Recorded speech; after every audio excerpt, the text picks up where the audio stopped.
भगवान राम कौन कले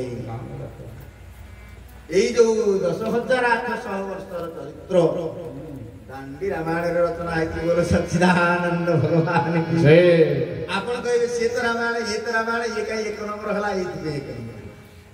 तेणु बलराम दास कृपा सिद्धा बलराम दास जो रामायण लिखिं से जगमोहन रामायण को पढ़ी भंज कवि कहले मु राम कथा को लिखि पार न एड़े बड़ विचित्र अति विचित्र रघुपति गाथा गोस्वामी कहते अति विचित्र रघुनाथ गाथा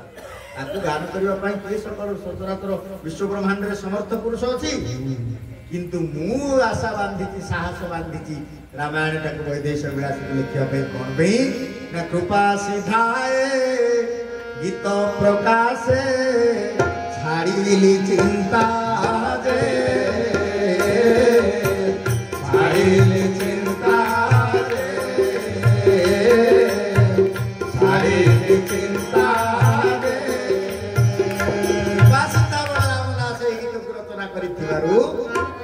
रामायण को पढ़ी मु वैदेश विलास लिखी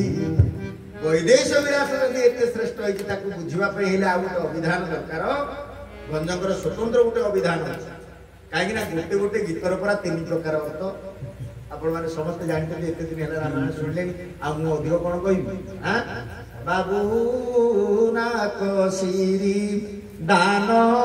योग्य जो साकू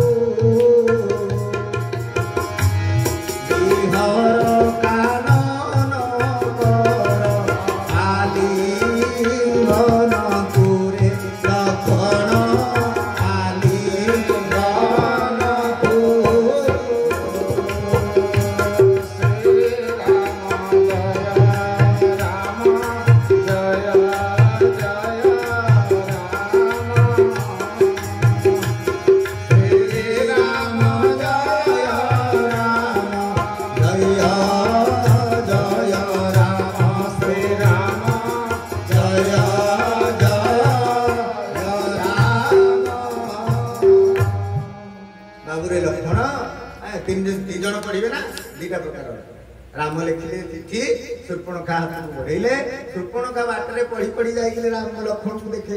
ना नहीं तो घटना शूर्पणखा बुझुची गोटे प्रकार बोला बढ़िया कथा लिखि मो रूप समुद्र माने प्रशंसा करके लिखिछथि आ आलिंगन करके बुलेबू आ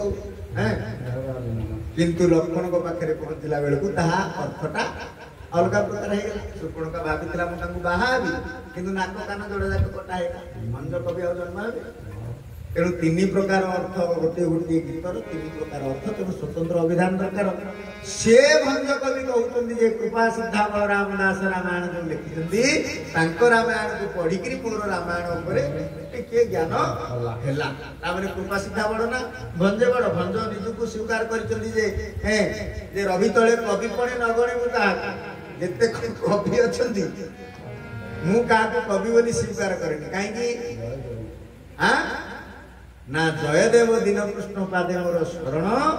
आउ जेते कवि छाड़ से कथा कह कहीं एड़े बड़ विद्वान पुरुष एक कथा कही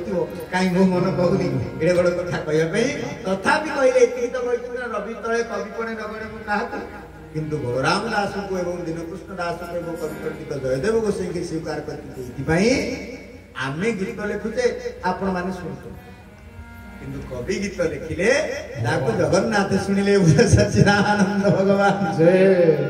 आमे केते गीत लिखिले से को गीतटा जगन्नाथ शुणुचंती कि नहीं हम पाखे हिसाब नहीं अच्छी किंतु कवि एमिति गोटे गीत हृदयर गभीरतम प्रदेश बाहर करके भगवान को देला भगवान ताको कान डेरी शुणिले एवं से गीतटा जगत रे जी गाउची आज पर्यंत महाप्रभु ता पछे पछे बोलुचंदी बोलो सच्चिदानंद भगवान जय चंदन चरचित नील कलेवर पीतवसन वनमाली केली चरण मणि कुंडल मंडी दंड जुगासित साली हरि मुग्धव धूमि करे बिड़सती केली पुरी तीन पयोधर परिसर मर्दन अंचल कर जुगसाली चंदन चरचित नील कलेवर पीतवसन वनमाली ଅବସନ ମନମା କବି ପଣ୍ଡିତ ଜୟଦେବ ଗୋସାଇଙ୍କର ଚରଣାରବିନ୍ଦରେ ଦଣ୍ଡବତ କରୁଛି। ଆଉ ଦୀନକୃଷ୍ଣ ଦାସ ଆଉ କୃପା ସିଦ୍ଧା ବଳରାମ ଦାସଙ୍କର ରାମାୟଣ ପଢିବା ପରେ ମୋର କବିତ୍ୱ ଜାଗ୍ରତ ହେଲା। ଆଉ ସିଆଡେ ଯିବାନି କହିଲେ ଏ ପୁରୁଷୋତ୍ତମ କ୍ଷେତ୍ର ମହାତ୍ମା କାହିଁକି ଏ କ୍ଷେତ୍ର ଏତେ ପରମ ଦୁର୍ଲଭ ହୋଇଛି? ଜମ ବସିକିରି ଚିନ୍ତା ଅବଲୋକନ କରୁଛନ୍ତି, ଦୃଷ୍ଟି ନିକ୍ଷେପ କରିଛନ୍ତି। ବ୍ରହ୍ମା ବସିକି ଚିନ୍ତା କରୁଛନ୍ତି ଏତେ ସୃଷ୍ଟି ସବୁ ମୁଁ ତିଆରି କଲି, ଆଉ ଏତେ ପ୍ରକାର ସୃଷ୍ଟି ତିଆରି କରି ସାରିଲା ପରେ ଏ ସୃଷ୍ଟିକୁ କଦର୍ଯ୍ୟ କରିଦଉଛନ୍ତି ଏ ଅଧିବାସୀ ମାନେ। ପୁନର୍ବାର ଆଉ ଥରେ ଗଢେଇବାକୁ ପଡୁଛି। ପ୍ରାକୃତିକ ବିପର୍ଯ୍ୟୟ ସବୁ ଘଟୁଛି। ବାରମ୍ବାର ବାରମ୍ବାର ବାରମ୍ବାର ସୃଷ୍ଟି କରିବା, ପୁଣି ଭାଙ୍ଗିଯିବା, ପୁଣି ସୃଷ୍ଟି କରିବା, ପୁଣି ଭାଙ୍ଗିଯିବା, ଏ ସବୁ କଥା କରି କରିକି ମୁଁ ବର୍ତ୍ତମାନ ହାଲିଆ ହେଇଗଲିଣି। ଆଉ କେମିତି କଣ ଗୋଟେ ଉପାୟ କଲେ ଆଉ ଯେମିତି ଏ ସୃଷ୍ଟିଟା ଗୋଟେ ଖରାପ ହୁଅନ୍ତାନି, ଗୋଟେ କଦର୍ଯ୍ୟ ହୁଅନ୍ତା ନାହିଁ, ସମସ୍ତ ବ୍ୟକ୍ତି ମାନେ ଆନନ୍ଦମୟ ଜୀବନ ଯାପନ କରନ୍ତେ, ଯାହା ଫଳରେ ପୃଥିବୀ କଦର୍ଯ୍ୟ ହୁଅନ୍ତା ନାହିଁ ଏବଂ ପରିବେଶ ସୁନ୍ଦର ରହନ୍ତା, ପରସ୍ପରଙ୍କ ଭିତରେ ସୁନ୍ଦର ସୌଖ୍ୟ ରହନ୍ତା ଏବଂ ବୈକୁଣ୍ଠ ସମାନ ଗୋଟିଏ ପରିବାରର ଲୋକ ଭଳି ଏ ଜୀବ ଜଗତ ପରସ୍ପର ପ୍ରତି ଆକର୍ଷିତ ହେଇକରି ଚଳନ୍ତେ। ଏବଂ ସେଇ ଯୋଉ ମୂଳ ମନ୍ତ୍ରଟା କଣ ଅଛି ସେଇ କଥା ଜାଣିବା ପାଇଁ କୋଉଠିକି ପଶିଲେ? आपण माने अनुमान करतु, आपण माने समस्त ज्ञानी पण्डित ब्रह्मा सृष्टि हेकरी ए जगत को सृष्टि करबा परर घटना होती। किंतु ब्रह्मा जते बेले सृष्टि हेई नथिले, जते बेले ए जगत थिला जलमय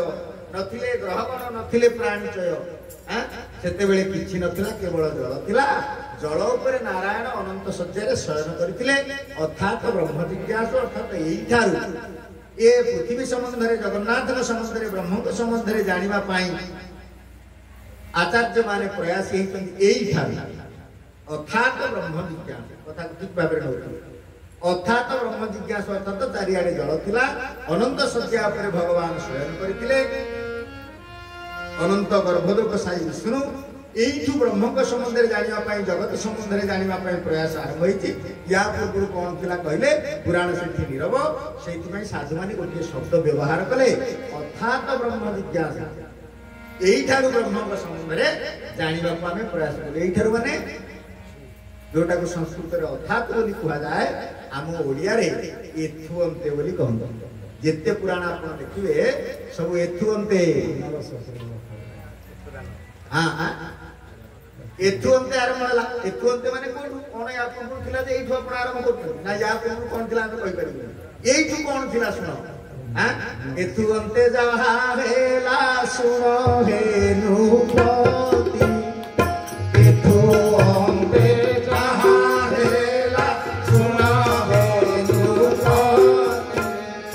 परिचित सुख हंति सुख देव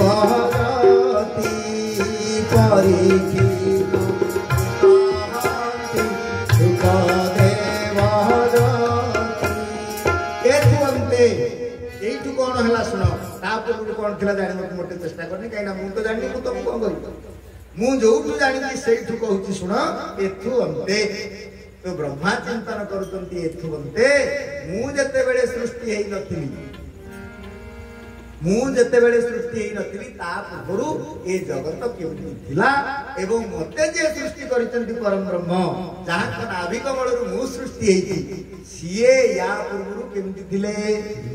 ता पूर्व कथा जानिबा पई ब्रह्मा जेतेबेले चिंतन कले एवं सृष्टि सर्जनार विरति नेकरी विरक्त भावरे ब्रह्मा जेतेबेले विरत होबा पई ज्ञान देते शब्द ठीक भाबरे नथि सृष्टि सर्जनारे विरक्ति हेकरी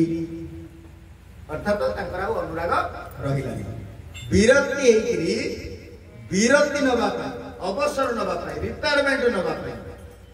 सेई प्रभु का चरणारविंदरे विनती कले बोले सच्चिदानंद भगवान कहले प्रभु केमिति एथुरु मते जंजाल मुक्ति मिलंता। तो भगवान स्वयं जगदीश्वर जगन्नाथ महाप्रभु पुरुषोत्तम ब्रह्मा का सम्मुख भाग आविर्भूत होइके दंडायमान होइके कहउतु हे पितामह सुन निज नाभि कमलरु ब्रह्मा को जन्म करथिले मध्य ब्रह्मा को पितामह बोली संबोधन करी कहउतु सुन ए जो सृष्टिटा को तमे तयारी कलो केते बेले ना पाद्व कल्प पाद्मकल्प अर्थात से पद्म फूलटा फुटिबा गोटे कल्प समय लागिबारु से कल्पर नाम होची पद्मकल्प। से पद्म फूल केतेबेले फुटिला ना तानाभि कमलु कमल उभारी आच्छादिला जल ब्रह्मा होइले तमु जात जे प्रजापति करना ये होची भागवतर कथा। नाभि कमलरु भगवान विष्णुकर गोटे पद्म फूल सृष्टि हैला कालक्रमे से पद्म फूलटा प्रस्फुटित हैला। पद्म फूलटा फुटिला बेलू देखिले ब्रह्मा ता भितर चकामुंडी पकई पद्मासन रे बसिचंती एवं चारि दिगकु चारिटा मुंड है आ चारि हाथ रे चारि वेद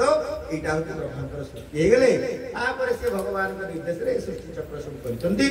एबे जो घटना ब्रह्मा बताउचंती ए पाद्मकल्पर पूर्ववर्ती घटना अर्थात स्कंद पुराण कथा हम जो आलोचना करूजे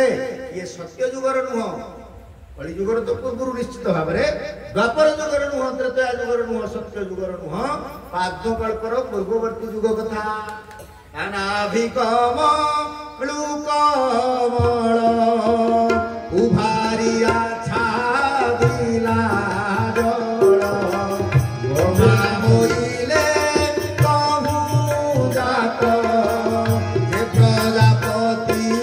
करनाथ गोविंद गोविंद गोविंद पदु गड़ुछे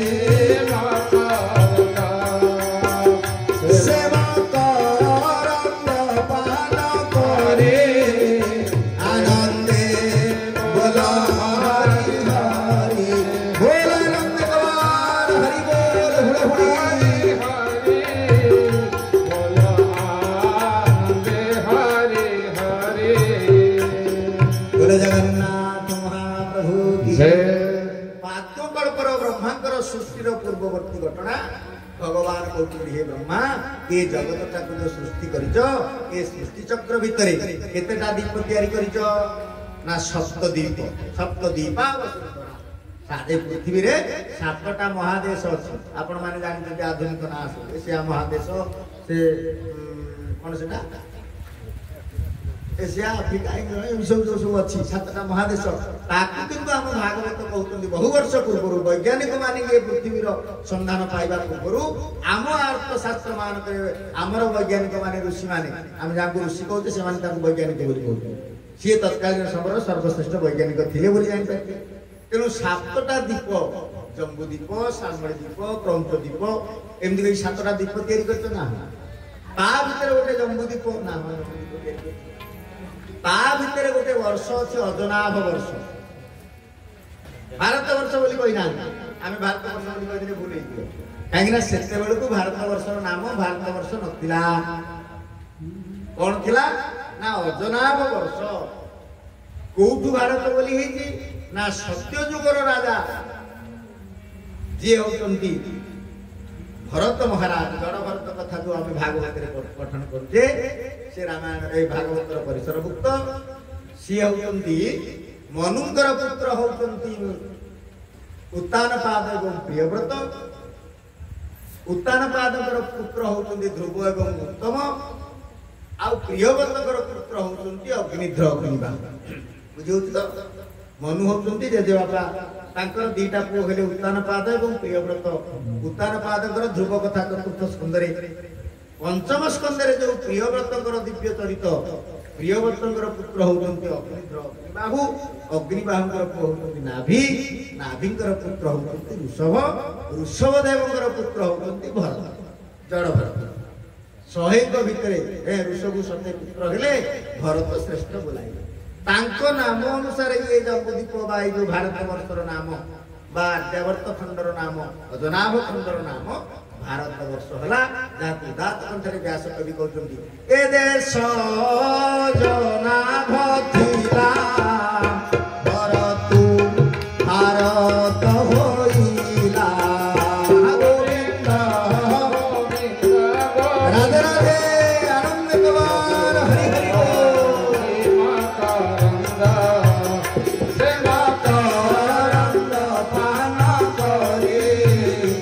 आनंदे भोला हरि हरि गोविंद गोविंद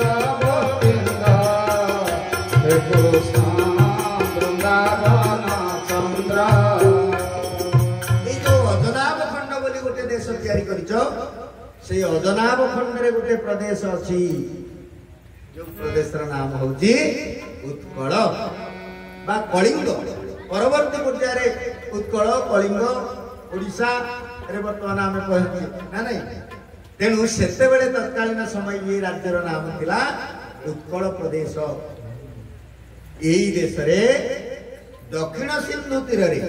किए कहते स्वयं जगन्नाथ निजे निजर आत्म परिचय प्रदान करते पितामह ब्रह्मांड से जगार तुम जदि पहुंची जीव बा सेठी मु जो स्वरूप रे तुम सम्मुख भाग में वर्तमान ठिया है तुमको कहूची यही अविकल यही भली रूप रे मु से जगार नित्य निवास करुची। आउ सेठी गोटे समुद्र कूल रे गोटे नील सुंदर पर्वत अच्छी से पर्वत रे गोटे व्याघ्र गुफा से व्याघ्र गुफा भितर मु तुम सांगे जो रूप में वर्तमान कथा होची से अविकल से रूप में मुझे नित्य निवास कर कहीं से ब्रह्मा जो पचारे आप कौन पे अच्छा जीव माने उत्कृष्ट स्थान थिला बेले ना से जगटा हूँ सारा विश्व ब्रह्मांड 14 ब्रह्मांड भितर बाहर बोल सच्चिदानंद भगवान समुद्र कूल जगह एमती एक दिव्य भौगोलिक परिस्थिति से जगह तैयारी वर्तमान भी गले आप अनुभव करेंगे शीत दिन के पुरी जाए देखिए तत्कालीन समय आउ अन्य आड़े हाड़भंगा शीत होता बेले पुरी रे टिके शीत कम कहीं सेंट्राल एसी आम सीना गोटे केते टंका देकी गोटे एसी लगे घरे ठंडा करिवो बोली ना नहीं एका संगे से यंत्रटा कोन गरम करि परिवो ठंडा करि परिवो ना गरम करबा कोले आ गोटे रूम हीटर लगे ठंडा करियो कोले एसी लगे किंतु जगन्नाथ महाप्रभु जो जगह अछंती स्वतःप्रवृत्त भाव में ऋतु चक्र परिवर्तन क्रमे से शीतल एवं उष्णता प्रदान करती तेणु से अंचल नाम होती ना शीतोष्ण अंचल बोल सच्चिदानंद भगवान। शीत दिने अधिक शीत हेनी टिके उष्ण लगे गरम दिने अधिक गरम लगे टिके ठंडा लगे आ वर्षा दिने दीटा जाक मिसेक लगे वर्षा हेल्ले ठंडा लगे वर्षा छाड़गले उष्ण लगे जोटा आवश्यक अच्छी तेणु से जगटा एमती एक जान पृथिव्याकुद स्थान सारा पृथ्वी रे गुप्त स्थान एवं सारा पृथ्वी केन्द्र बिंदु कहले अत्युक्ति हम ना तेणु 6टा जाक ऋतु एका सांगे गोटे जगार गोटे समय प्रवाहित होउथिबारु से जगटा रही बहुत भल लगुच समुद्र कूलिया पवन खाइबा से बसी सच्चिदानंद भगवान प्रभु कालिया देवता जने बड़ देउले बसीछि प्रभु कालिया देवता जने बड़ देउले बसीछि प्रभु कालिया देवता जने बड़ देउले बसीछि प्रभु कालिया देवता जने बड़ देउले बसीछि प्राण सबरी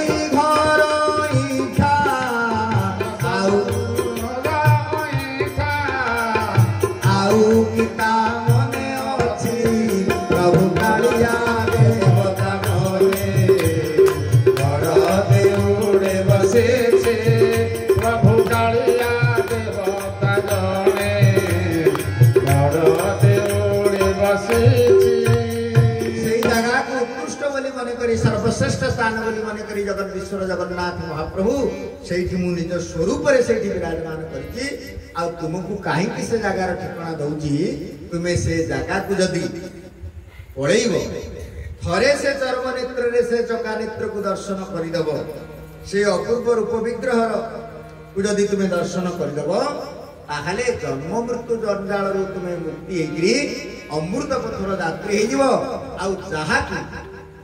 से जगन्नाथ दर्शन देइचंती तार चतुर्वर्ग फल प्राप्ति हो जाइए तेणु पुरस्तम क्षेत्रधाम जगन्नाथ महाप्रभु जी दर्शन करिछि से चतुर्वर्ग फल प्राप्त हो धर्म अर्थ काम मोक्ष चारि वर्णे चौवर्ग देवाक समर्थ चारि वर्णे ब्राह्मण क्षत्रिय वैश्य शूद्र से जाति धर्म वर्ण निर्विशेष जहाँ ना कहीं थरे खाली जगन्नाथ को दर्शन कले चतुर्वर्ग फल प्राप्त हो बोलो सच्चिदानंद भगवान की घेन मन चतुर्वर्ग फल निषेध का सफल मागिले न चतुर्वर्ग फल निषेध कामना होइब सफल छाड़िले बेल नइया पागल छाड़िले बेल नइया पागल छाड़िले बेल नइया पागल छाड़िले बेल नइया पागल बंदी हेबु जमखाना रे बंदी हेबु जमखाना रे बंदी हेबु जमखाना रे बंदी हेबु जमखाना रे गणकवि वैष्णव पाणी करत हैं गणकवि वैष्णव पाणी केमती पद देखो छाड़िले एबेल बइया पागल बइया बोले वैष्णव पाणी गणति करते छाड़िले एबेल बइया पागल बंदी हेबु जमखाना हां कला हलदिया कालिया बदन देखी दर्प कर चुनारे खाली दर्शन कर चर्म नेत्र रे खाली से जगन्नाथ को दर्शन कर चतुर्वर्ग फल प्राप्ति हो मागी घेन मन चतुर्वर्ग फल निश्चित कामना होइब सफल वैष्णव पाणी तो भाषा रे बा वैष्णव पाणी तो लेखनी रे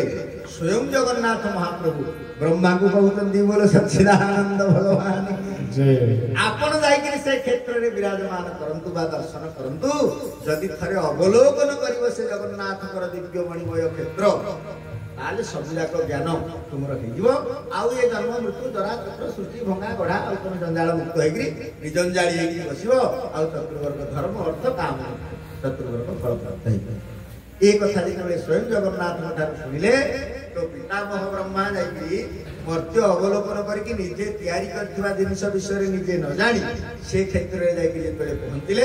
ब्रह्मा पहुंचिला बेले को सेठी गोटे अद्भुत घटना घटिला व्यास कवि कल्पना करते संस्कृत स्कंद पुराण कले एकदा दत्र नीलाद्रौ कृषार्थ काकवागत अजत्नाथ माधव दृष्ट्वा रोहिणी कुंड संभव रोहिणी कुंड संभव लारित्र पद देखु बुझे किसी कष्ट एकदा बोले एक समय एकदा शब्द जिते आसो पुराण व्यास कवि रचना भितर देखिए एकदा व्यास कवि कहीं अनेक अनेक कवि मान जिते एक बार नले एकदा नले एक समय जिते आसला आप जानवे गोटे विचित्र घटना कौन गोटे देखुना श्रीरामचंद्र मानस रे गोस्वामी रचना करुले एकदा शब्द केते थर व्यवहार आपको हम जानवा कहले एक बार त्रेतया जुग माही शंभु कुंभजमुनि पाहि कुंभजमुनि पाहि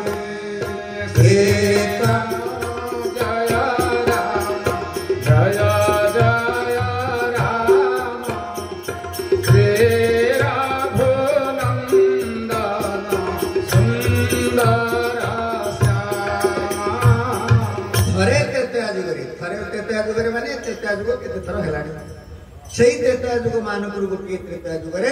शंकर भगवान पार्वती को धरिकी सती को धरिकी कुंभज मुनि अर्थात अगस्त्य मुनि को पाखक जाऊे एक बार एड़े बड़ विराट रामायण सृष्टि है एक बार शब्द तेणु आज कहते एकदा थरे कौन से एक समय तत्र यही जो नीलाचल धाम आम देखुचे एवं जो जगन्नाथ महाप्रभु बसित एकदा अत्र नीलाद्रौ कृषार्थ काक शोषरे आउट पाउट गोटे काउटी पक्षी मान भितर जहाँ चंडाल बोली आम कहू से पक्षी आसिक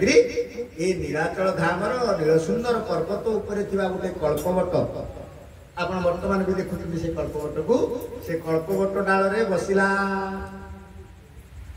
व्यास कवि एक कथा रचना करुला बेले आम उत्कलर वरेण्य सम्राट कवि ताको अनुवाद करते से कौन लिखिले अड़प कड़प बटर जही छाया श्रीत अड़प कड़प बटर जही छाया श्रीत काकर हेला चारी कर देख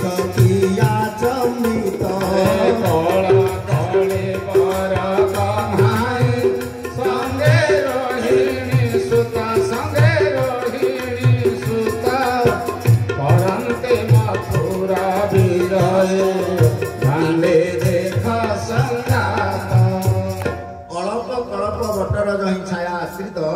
काकर हेला चारिकर ब्रह्मा देखी आचंबित बोल जगन्नाथ भगवान भंज कवि कहते ब्रह्मा आसिक से नीलाचल धाम में पहुंची कि जगन्नाथ महिमा को अवलोकन करने पूर्व एक अद्भुत घटना घटला एक समय तृषार्थ आउट पाउट होकर शोषरे आउट पाउट होकर गोटे काउटी आसिक से कल्पवट डाल बसला एवं अजत्राथ माधव दृष्टा रोहिणी कुंड संभव से कल्पवट तले गोटे कुंड अच्छी गोटे खालुआ जगह तो कि सिमेंट कर मार्बल से बस ना गोटे खालुआ जगह किसी पानी थिला शोष हो आगे जो पानी देखला से कुंड मूल को जाकरी पानी टिके थंटरे जो पी देती एवं आप जानी काक स्नान करने को बहुत भल अल्प गाधेब कि जो पानी देखिए बुड़ी छिटका टे मारी थंटरे टे देह मुंड सफा कर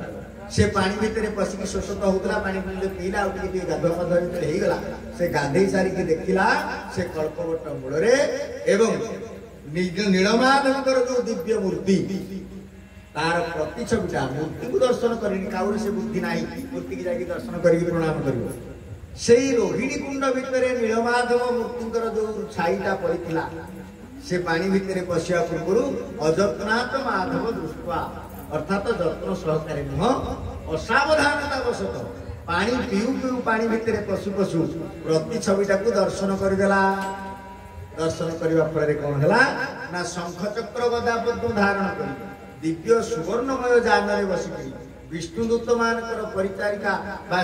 सेवा ग्रहण करी वैकुंठपुर को आस्ते आस्ते उठीगला बोल सच्चिदानंद भगवान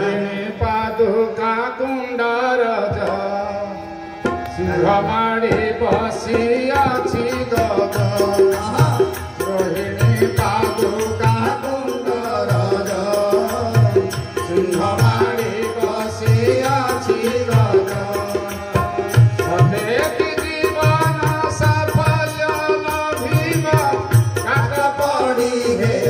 चतुर्भुज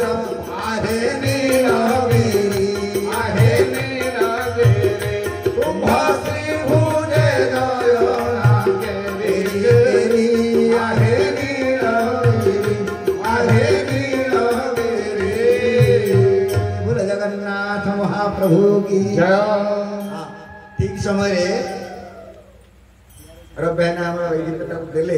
अवश्य यहाँ जगन्नाथ संस्कृति सहित संश्लिष्ट सिंहमाड़ी बसी अच्छी अज कौटी विमला मंदिर आगे तार पछकू गोटे जो कुंड अच्छी रोहिणी कुंड से काकपड़ी है चतुर्भुज काक चतुर्भुज गोटे प्रतिबिंब या आपण मैंने जानी रखु सेटा वास्तविक रोहिणी कुंड नुह सेटा को निर्माण तार एक प्रतिरूप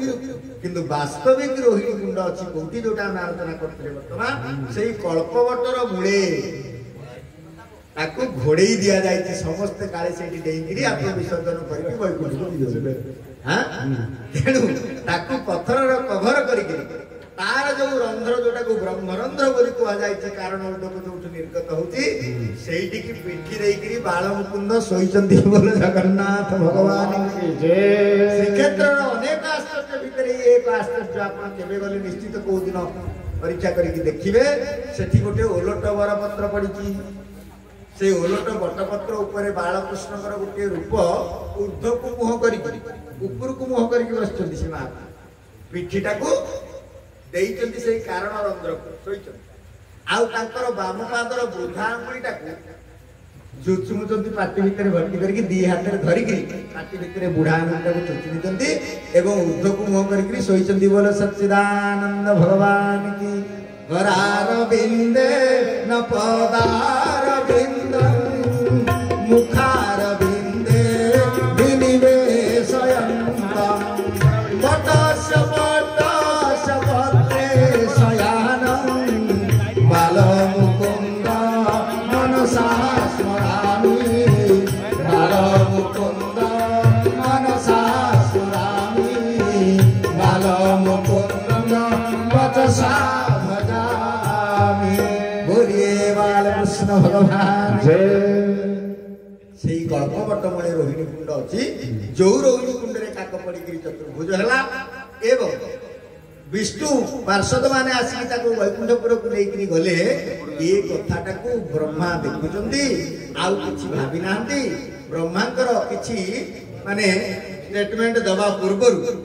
जम आसिक भुवन से ओह्लैक पहुंची गले एवं कहले आमे आमर कहीं ना आपंकर निमंत्रण कार्ड में मेंशन होती 12टा पर्यंत प्रवचन हो तेणु मु सियाड़ी जाऊँ सार मत दुथर कहले मुझे अच्छा हो ताले बंद करदे ये संख्या लोक अच्छा जो तक बसी आप सब मंजितक बोली भाव हाँ ना नहीं आप जो देखिए मुग आदाय सब होती ना नहीं आप पटे मुग को अमल कला गोटे चालुणी व्यवहार करा जाए सी कौन कर सी गोड़ी पत्थर तक सब ऊपर रख प्रकृत मुग तक सब तलू गई पड़े कि नहीं आउ गोटे अच्छे चाउल जो पाछुड़ा हम माँ मैंने जान चाउल जो पाछुड़ा हम सी कुला व्यवहार करेंगे कि नहीं कुला कौन कर भल तक निज पाखे रखिक हालका तक सब उड़े उड़े दबू ये दीटा जाक कम सरीगला आउ गोटे जंत्र आम व्यवहार करूँ गोटे छांचुणी ना नहीं से भल ओल्क नहीं दांड में पकईदेव खराब भी ओल्क नहीं दांड में पकईदेव तेणु किए भल रखुची किए खराब रखुची आपण मैंने समस्त होती मंजितक बोली कुला तलक बही ना आउ जी उड़ी जा कथा सी गले आउ मोटे जी सब जाक पलैया कथा से मोटे ये आसी ना बोलो सच्चिदानंद भगवान जा हो जम एवं ब्रह्मा दी जन प्रमुख देवता नीलाचल धाम पाद देश उपस्थित अच्छा एवं भगवान शंकर कहते पार्वती यही कथा जो स्कंद पुराण आलोचना होची यही कथा शंकर पार्वती को कहला बेले तांकर पुत्र जेहेतु होते स्कंद कार्तिकेय सी कथा को शुणुले तेणु तांको नाम अनुसार ये स्कंद पुराण करा जायछि कार्तिक नाम अनुसार एवं स्कंद आसिकी जयमिनी की कहते 88,000 ऋषि मान को जयमिनी ऋषि नैमिषारण्य ये प्रसंग सब श्रवण करछन्ति बा सुनैछन्ति आपण माने यावत कथा श्रवण करंतु एवं जेते बेले शंकरकर ए जो अनिर्वचनीय अनर्गल भाषण शुणुछन्ति बा कथा शुणुछन्ति स्कंद पुराण संबंधी भगवती पार्वती की शंकर कहले पार्वती सावधान सुनु सुमुखी सुलोचनी श्री राम जय राम जय जय राम जगत कथा भव बंध विमोचनी श्री राम जय जय राम आउरी कहतु तापरे कौन होला शंकर भगवान पचारा बेले पार्वती पचारा बेले शंकर भगवान कहते पार्वती घंटा देखिलु ना नहीं केते 11टा 11:30 बर्तमान है तेणु 11 पर आउ 11 हवा कथा न जाओ आपण माने जदि बा घंटा आउरी बसी सुनिया पई आपनकर आग्रह अछि तथापि आपण माने काली कथा सुनिबे वर्तमान आरती करिबा आपण माने समस्त ठिया ही पड़ंतु जगन्नाथ महाप्रभुଙ୍କର जो दिव्य गीत गोविंद जाको सुनिले महाप्रभु सुनती से गीत गोविंद गान सहित आज वाणी को विश्राम दबा अपेक्षा करिबा आसंता काली ओडिशार सुनामधन्य प्रवक्ता विक्रम केसरी महाराणा महोदय काली पदार्पण करिवे आपण माने बहु संख्या रे जोग देबे जय जगन्नाथ श्री